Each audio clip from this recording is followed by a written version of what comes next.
arguments about circumstantial evidence, too, and I know he'd like to work on this."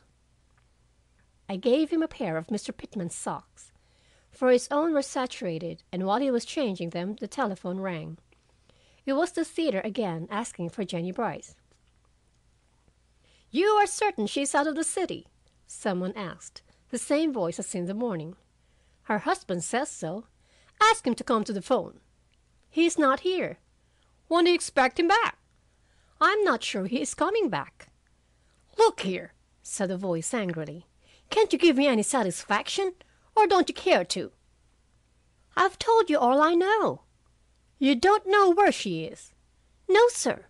"She didn't say she was coming back to rehearse for next week's piece?" "Her husband said she went away for a few days' rest. He went away about noon and hasn't come back. That's all I know, except that they owe me 3 weeks' rent that I'd like to get hold of." The owner of the voice hung up the receiver with a snap, and left me pondering. It seemed to me that Mr. Ladley had been very reckless. Did he expect anyone to believe that Jennie Brice had gone for a vacation without notifying the theater, especially when she was to rehearse that week? I thought it curious, to say the least. I went back and told Mr. Holcombe, who put it down in his notebook, and together we went to the Ladleys' room. The room was in better order than usual, as I have said. The bed was made, which was out of the ordinary, for Jennie Brice never made a bed, but made the way a man makes one, with the blankets wrinkled and crooked beneath, and the white counterpane pulled smoothly over the top, showing every lump beneath.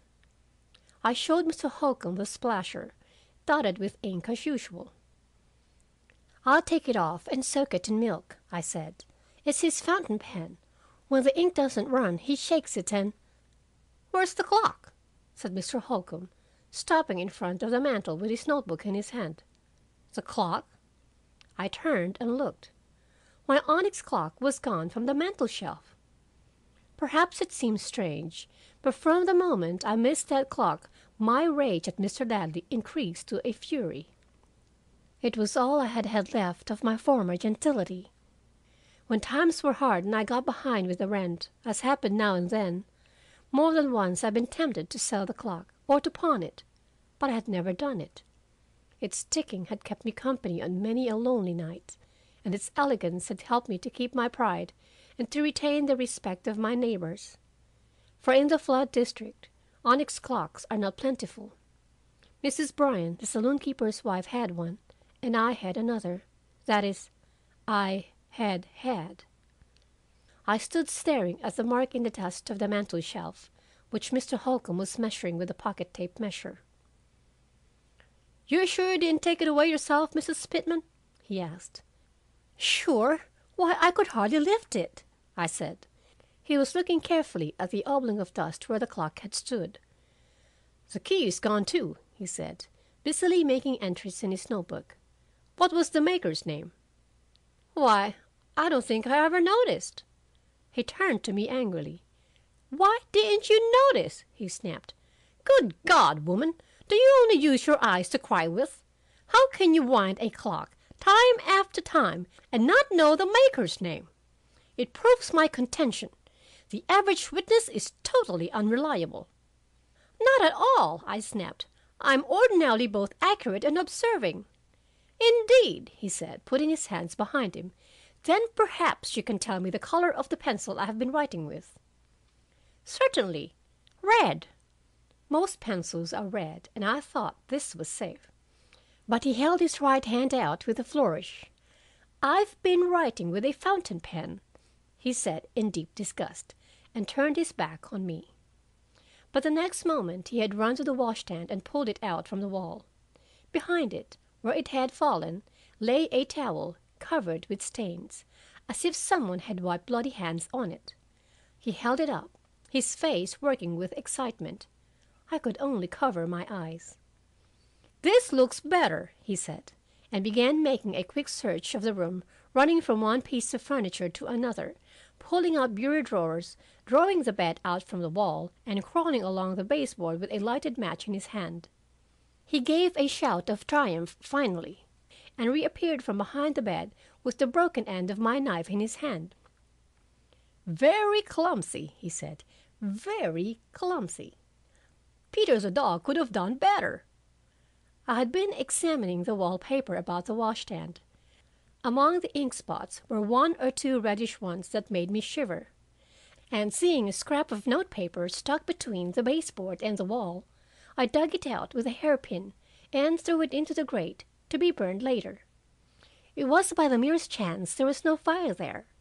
The next moment, Mr. Holcombe was on his knees by the fireplace, reaching for the scrap.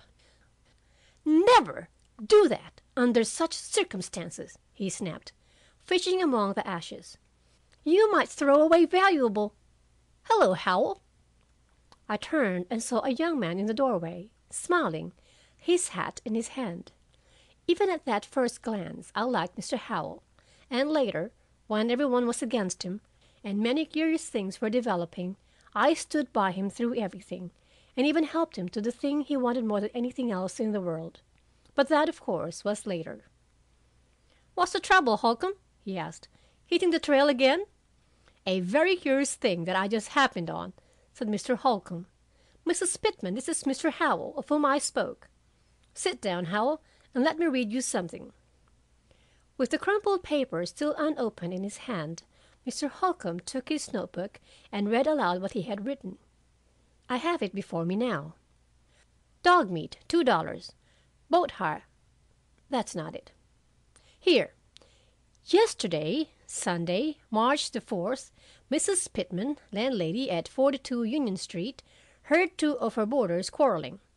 A man and his wife. Man's name, Philip Ladley. Wife's name, Jennie Ladley, known as Jennie Brice at the Liberty Stock Company, where she has been playing small parts." Mr. Howell nodded. "I have heard of her," he said. "Not much of an actress, I believe." "The husband was also an actor, out of work, and employing his leisure time in writing a play."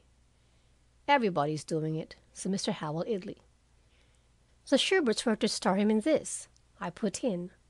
He said that the climax at the end of the second act. Mr. Holcombe shut his notebook with a snap. "After we have finished gossiping," he said, "I'll go on." "Employing his leisure time in writing a play," quoted Mr. Howell. "Exactly. The husband and wife were not on good terms. They quarreled frequently. On Sunday they fought all day, and Mrs. Ladley told Mrs. Pitman she was married to a fiend. At 4 o'clock Sunday afternoon, Philip Ladley went out, returning about 5. Mrs. Pitman carried their supper to them at 6, and both ate heartily. She did not see Mrs. Ladley at the time, but heard her in the next room. They were apparently reconciled. Mrs. Pitman reports Mr. Ladley in high good humor. If the quarrel recommenced during the night, the other boarder, named Reynolds, in the next room, heard nothing. Mrs. Pitman was up and down until 1 o'clock, when she dozed off. She heard no unusual sound. At approximately 2 o'clock in the morning, however, this Reynolds came to the room and said he had heard someone in a boat in the lower hall. He and Mrs. Pitman investigated. The boat which Mrs. Pitman uses during a flood, and which she had tied to the stair rail, was gone, having been cut loose, not untied. Everything else was quiet, except that Mrs. Ladley's dog had been shut in a third-story room. At 4:15 that morning, Mrs. Pitman, thoroughly awake, heard the boat returning, and going through the stairs, met Ladley coming in. He muttered something about having gone for medicine for his wife and went to his room, shutting the dog out. This is worth attention, for the dog ordinarily slept in their room. "What sort of a dog?" asked Mr. Howell. He had been listening attentively. "A water spaniel. The rest of the night or early morning was quiet. At 7:15, Ladley asked for coffee and toast for one, and on Mrs. Pitman's remarking this, said that his wife was not playing this week and had gone for a few days' vacation, having left early in the morning. Remember, during the night he had been out for medicine for her. Now she was able to travel, and in fact had started." Mr. Howell was frowning at the floor. If he was doing anything wrong, he was doing it very badly, he said. "This is where I enter the case," said Mr. Holcombe. I rose